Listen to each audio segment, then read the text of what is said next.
We have more than 1.7 million followers globally, which means that we have more followers than the State House, more followers than K24, more followers than the People Daily, more followers than the Star newspaper. We are soon going to have 5 million followers in the next 6 months. In other words, we don't need the mediocre Githeri media outlets to be able to disseminate our information, our messages, our revolutionary deconstructions of the despots. I urge all our supporters and members to use our channels and to ignore the propaganda and the retrogressive agenda of the mainstream Githeri media that is propping up and perpetuating the culture of impunity. Uhuru Kenyatta has now declared war on all progressives. He's declared war on all patriots. He's declared war on the Constitution of Kenya 2010. He's declared war on democracy. Uhuru J. Metameta Wanjohi has declared war on good governance and the rule of law. He has already trashed the basic human rights contained in the Bill of Rights. He's trashed the judiciary and wants to capture it the same way he's captured parliament. Uhuru Kenyatta does not want to leave power.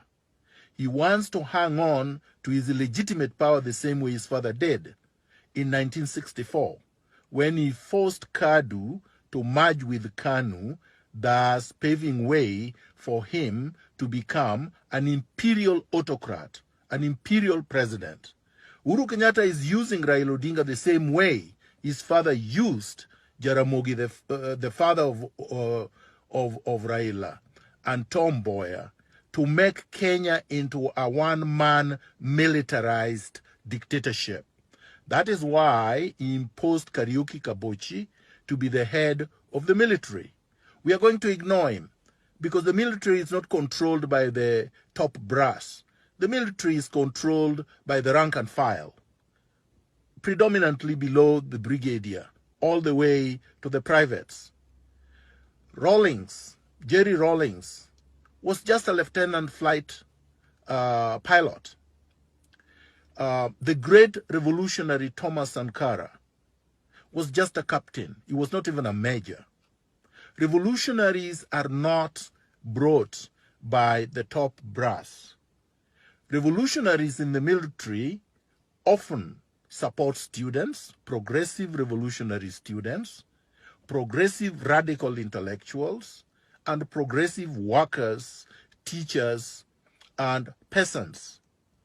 Uhuru Kenyatta has decided that he's going to use Raila Odinga, the conman, the Kotu urinator, Francis Atwoli, and other crooks to try to cling to power up to the time that he dies.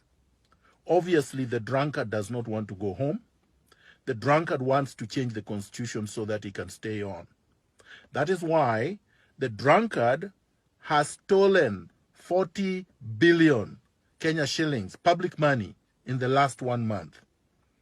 As the people in Nyando and thousands of people in Pokot die in floods and landslides, Uhuru Kenyatta is entertaining his crooks in State House. The social distancing that he announced for the rest, the ordinary citizens, he's not exercising. He said that it is criminal for more than 4 people or more to meet in one place.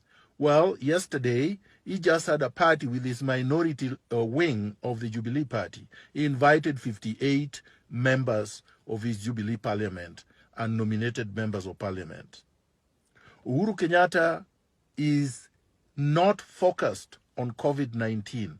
COVID-19 is simply a cover, a decoy, a red herring, an excuse, a justification for locking up Kenya as he continues to try to strangulate the people with his filth.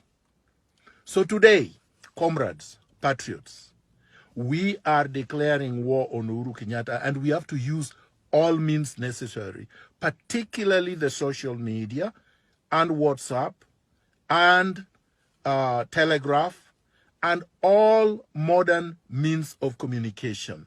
Let me assure you that in the 19th century, revolutionaries used the pamphlets and the radio, shortwave radio.